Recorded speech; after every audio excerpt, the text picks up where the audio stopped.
J'utilisais les cabines téléphoniques et maintenant avec les portables je ne l'utilise plus, mais on s'en sert pour les dépôts de livres, et ce qui est très bien. Et c'est pas vilain, ça dans le décor de la ville. Et maintenant on s'en sert, je dis, pour déposer nos livres, et c'est un échange quoi. Donc elles sont utiles, il faut les laisser un petit peu partout, c'est bien. Et une dans chaque quartier, ce serait bien. On peut s'en servir autre chose que pour des livres également, hein. Des dépôts de vêtements ou des trucs comme ça. Je vous dis, il y a beaucoup d'utilité à faire avec ces cabines. Alors nous, plus jeunes, on organisait des émeutes. On s'enfermait dans la cabine, on appelait la police, on faisait du bruit en faisant croire qu'il y avait des émeutes. Et ensuite, on allait s'asseoir sur les escaliers, on les regardait arriver. Ça nous faisait marrer, voilà, ça faisait passer un peu le temps. Et puis, on avait découvert un numéro où on pouvait appeler l'étranger et le standard international. Et du coup, on appelait le standard international pour savoir la météo qu'ils faisaient chez eux, pour comparer avec nous. Il y a de ça 15 ans, j'habitais à Lyon. Et ce jour-là, c'était un dimanche, je revenais d'un stage de clown et grève des métros. Donc je rentre chez moi à pied, je fais une route pas possible. Et en cours de route, je veux prévenir mon amoureux que je vais pas rentrer à la maison, en tout cas que je suis...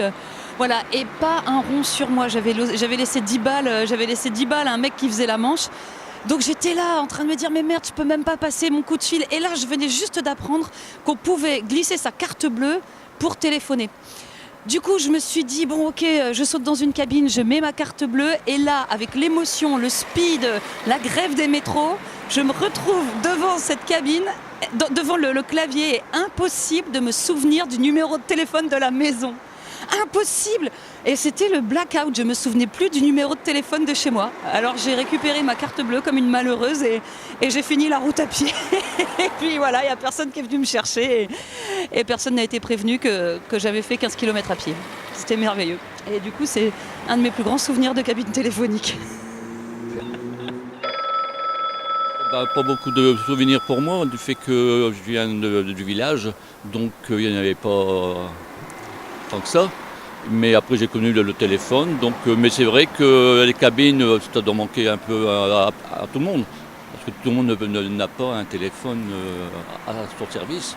Et c'est vrai que ça sert aussi quand il pleut, je pense, pour les gens qui se mettent à l'abri, je crois.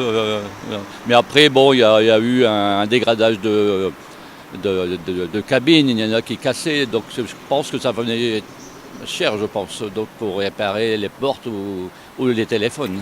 Il y avait aussi le téléphone à pièces, donc je ne sais pas s'il y avait des pickpockets, comme on disait. Voilà. Moi j'aimais bien les cabines téléphoniques parce que je me souviens de Superman qui se changeait dans une cabine téléphonique. Et je me souviens aussi à Lille, pendant longtemps il y a eu une cabine téléphonique anglaise dans le centre-ville, toute rouge. Et j'aimais bien voir cet objet, je crois que c'était sympa. À mon époque, il n'y avait pas de portable, donc on achetait des cartes au tabac. Et même pour les premiers secours, c'était important. Une fois, j'ai eu un pote qui a eu un accident de voiture, donc j'ai dû appeler son père pour le prévenir. En 85-86, je crois, j'ai sauvé une personne, elle faisait un AVC. Donc j'ai appelé les pompiers et ils sont arrivés. J'ai pris de ses nouvelles. Ils l'ont sauvée. Je sais pas, mais celle-là, il faut la laisser, celle-là. C'est elle aime, on la touche pas. Et je crois que la voisine à côté, elle ne sera pas d'accord. Pour moi, les cabines téléphoniques, c'est le voyage. C'est les vacances, c'est le lien avec la famille, avec les amis quand on est loin. Et c'est surtout des paysages. J'ai des souvenirs de cabines, mais dans d'autres régions. Notamment dans le Périgord, tout en haut de Bénac, un petit village qui est perché dans le Périgord. L'anecdote que je retiendrai, c'est d'avoir pu préserver cette cabine téléphonique avec le soutien de la mairie et qu'on a, disons, reconverti à la fois en mini-bibliothèque, mais aussi une boîte à mots. Et en fait, l'idée nous est venue parce que avec la Galerie Saga, nous travaillons à des initiatives hors les murs avec la population. Et donc, nous avions fait venir un artiste brésilien qui, avec un artiste français, ont réalisé une fresque juste à proximité de cette cabine. Et donc, on s'est dit, cette cabine qui était toute tristounette, on va essayer de la préserver et de la décorer. La cabine a été décorée par l'association Epinart, jeunes artistes qui interviennent aussi avec nous sur les initiatives hors les murs. Et au départ, donc, comme on s'associe à l'initiative Histoire d'en lire, on s'était dit que pour prolonger les initiatives autour de la lecture, on souhaitait aussi travailler autour de l'écriture. Donc c'est pour ça qu'au départ, la cabine devait être... c'est toujours un objectif de devenir une boîte à mots.